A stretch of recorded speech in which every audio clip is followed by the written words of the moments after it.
Folks, there's been a drastic change in power of sale homes. I'll get into that and then the latest home prices and insights for the City of Toronto for week ending June 18th, 2025.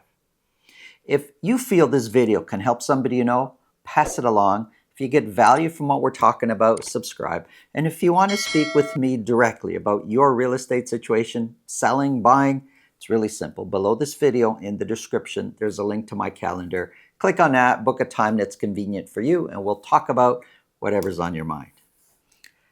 Power of sale. You know, when I think back in the past, well, first of all, power of sale has always been a buzzword for buyers. Buyers will see power of sale. Buyers will often ask, hey, do you have access to power of sale homes? And power of sale homes usually sell for lower than market value in that neighborhood. And there's reasons for that. One of them is there's no warranty whatsoever with power of sales home. I've never seen any kind of warranty with a home being sold under power of sale. That's one aspect. But in the past, when I see a power of sale home or a buyer client would say, hey, I want to see power of sale homes, or send me listings and see, hey, this home is priced pretty good, and I'd look at it and it's under power of sale. In my head, I'm thinking, okay, when we go see this home, I wonder what condition it's in. And almost always, it's in really bad condition. We've seen power of sale homes where I'm on the second floor, the bedroom level, I'm on the second floor of a 2-story home. You look up, there's a hole in the ceiling, and on more than one occasion I've seen this, and you can actually see into the sky. We've seen homes where there's mold all over one of the bathrooms and there's been water leaked. We've seen homes where the whole basement, these are power of sale homes. The minute you walk down, you can just smell the moisture in the air, and you could see how bad things have deteriorated with moisture coming in through the foundation. None of these situations happened over the last 1 or 2 weeks or the previous 1 or 2 months. Like, these are all situations that have taken a long time to develop, and the home over a long period of time has deteriorated. And so at some point, the home gets taken over by the lender, goes into power of sale, and you go see this with your buyer client, and you can see, man, this has been deteriorating for a long time. Today, when we go to see a power of sale home, or a home under power of sale, let me say, it's not like that at all. The homes are in, for the most part, pretty good condition. That long, dragged out deterioration that I was just speaking about with the power of sale homes I used to see, it's just not there. The homes today are in pretty good condition. And when you start looking at the history and start kind of researching the property, a big difference is that back then, those homes under power of sale, in most cases, they've been owned by the homeowner for many years. Today, many of the homes under power of sale have only been owned for just a few years. So that process, that long process of deterioration just isn't there. And when you really start to think about it, the reason is back then, if somebody came into financial problems and couldn't afford their mortgage payments, couldn't afford their lifestyle anymore, well, back then, a big savior was refinancing.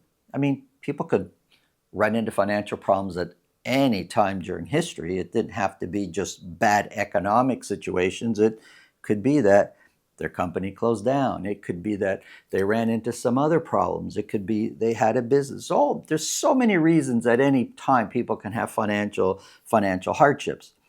But back then, because home values were increasing quite steadily, that refinance element was there, that you could refinance your home, get a few dollars in to sort your financial mess out. But many times there wasn't enough to upkeep the home, but they survived for another couple of years. And guess what? Values went up over those 2-3 years. They refinanced again. But over time, their home kept deteriorating to the point where they couldn't refinance anymore just because the value wasn't there anymore. And now, eventually, finally, the lender takes over and puts the home in a power of sale. That was then. That long deterioration element because they could refinance their home.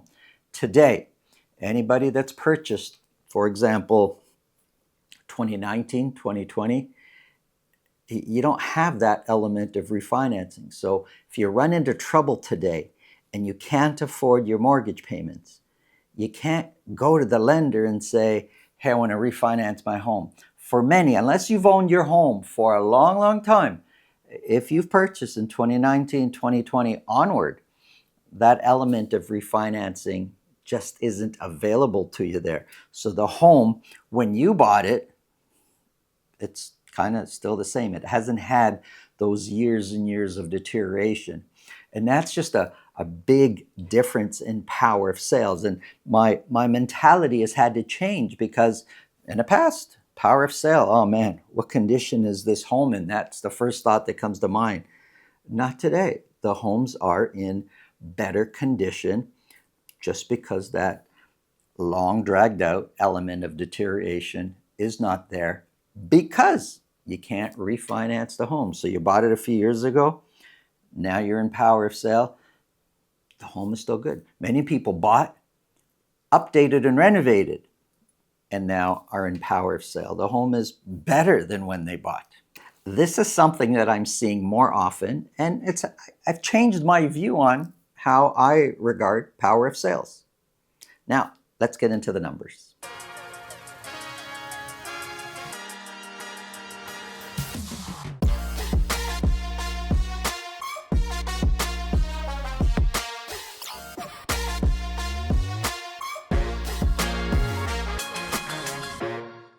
Here we go, folks. City of Toronto. We're talking about data, sales data, price data for detached properties, semis, towns, all freehold properties. These are average sold prices for, well, there's 3 months on the board here for week ending June 18th. I do have average sold prices for condo apartments here. We're not talking about condo apartments in this show. Tomorrow's show is all about condos. Today it's about freehold properties for the City of Toronto. But I do have condos here to give you a contrast, the difference between the average condo price and the average detached price. For this week ending June 18th, it's $913,000. It's more than $900,000 price difference than the average condo price and the average detached price. We're going to get started with detached properties. For week ending June 18th, 161 detached properties were sold. 41 of those sold at $2 million or more. Prior to the last few weeks, sales overall, not every single week, but overall since the beginning of the year, sales have been trending upwards. As we see every year, at some point, early summer, midsummer, at some point, June, July, sales turn. Well, it looks like they may have started to turn already. We saw it last year, sales coming down. Well, since the beginning of June, it looks like we peaked the end of May, early of June. Now, everything I'm saying right now can all change next week if the next few weeks sales shoot up again. It's not what it's looking like, but we don't know for sure. But sales were trending up. They're now starting to trend down. Average sold price for week ending June 18th is $1,625,000. This is, again, I just want to be clear on the data. This is for detached properties just for the City of Toronto. Average sold price since the beginning of March kind of looks like average sold price overall from this perspective has been trending down. Not by a lot, but overall has been trending down. For week ending June 18th, when we look at 1625 as the average sold price, it's 5% lower than where we were this time a year ago. The median price of 1,315,000 is 6% lower year over year. The dotted line, that's a 4-week moving average. We try to give you different perspective, different angles to look at pricing and trends. Well, the dotted line for both average price and median price over the previous 3 months has been trending down for both average and median price. 161 were sold.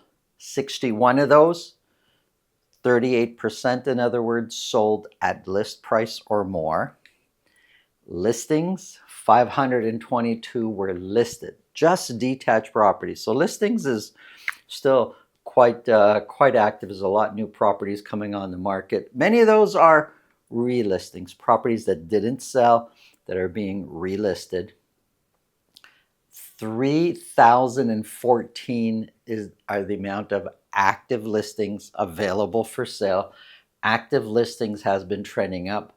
But basically, when we look at the solds versus how many are available for sale, over 3,000, we're basically saying that 5.3% of all available detached properties for sale actually sold. 5.3%. That's not a lot. And that's just for the week ending June 18th. Months of inventory climbed up a little bit, sitting at 4.3 months of inventory. So what we're having is sales are trending down. Listings, there's more listings coming on the market. Active listings is climbing, so sales are lower. More properties are available for sale. That's going to bring up months of inventory. And we're sitting basically at a balanced market. That's for the whole city of Toronto. We're going to look at different angles here and look at the data in different ways. So here's the whole city broken down into 9 different sections. 2 areas I want to bring your attention to, the 2 most active areas when we're using as a barometer months of inventory. East York Riverdale Beaches area, it's 2.6 months of inventory. High Park Parkdale, 2.7 months of inventory.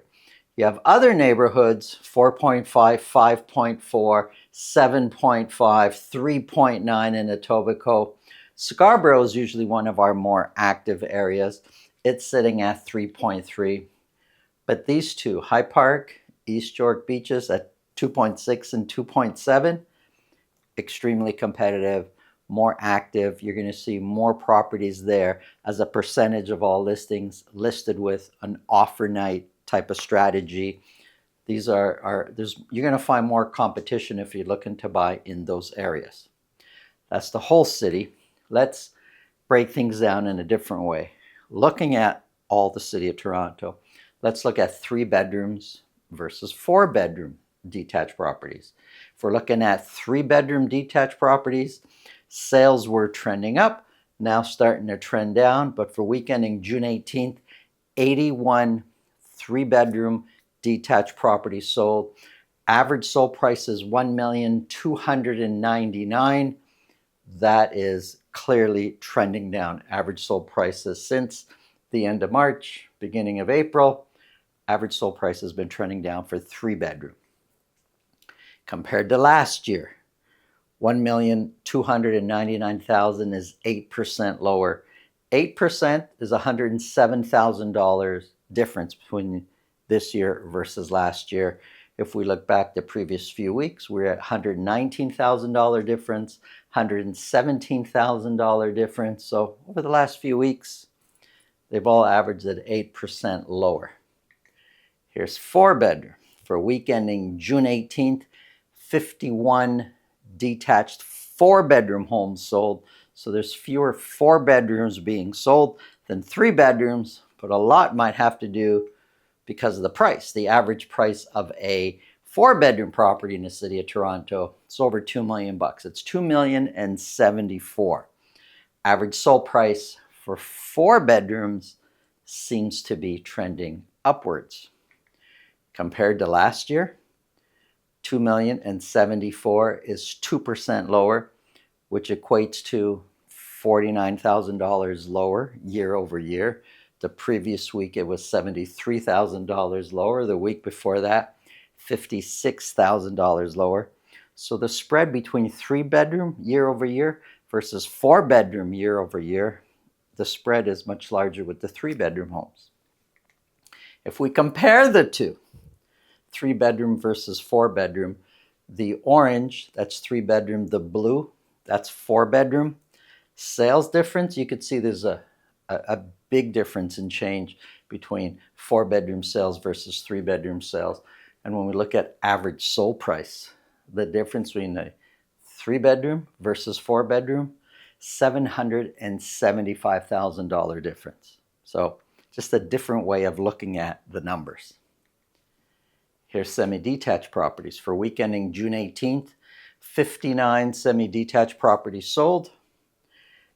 Is there a trend up or trend down in sales? I don't think so. I'm not seeing it. I drew a line right across here.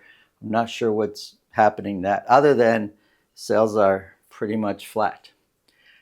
Average sold price overall to me looks like it's trending down. It is up from the previous week. It's now sitting at $1,283,000.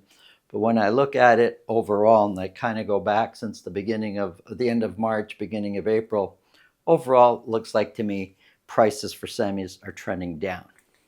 Compared to last year, $1,283,000 is 1% lower. The median price of $1,180,000 is 2% higher year over year. Months of inventory for semi-detached sitting at 2.4 months of inventory.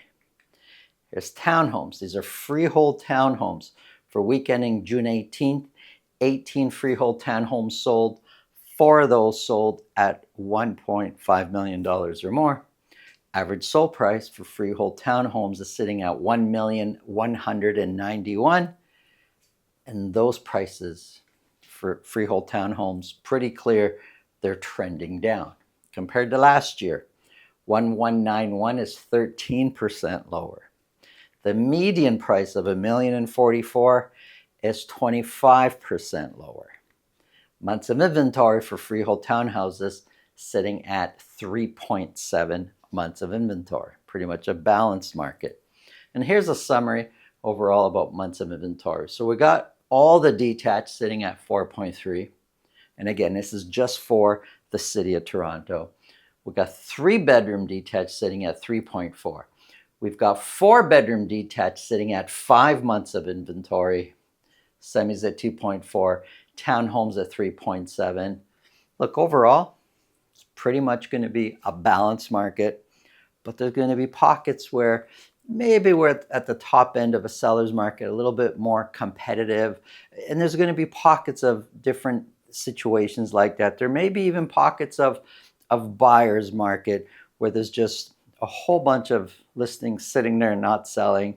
Sellers may be starting to feel some pressure, and some of those sellers will be a bit more generous on their pricing. Overall, though, pretty much a balanced market everywhere you look. Thanks for watching. Have an awesome day.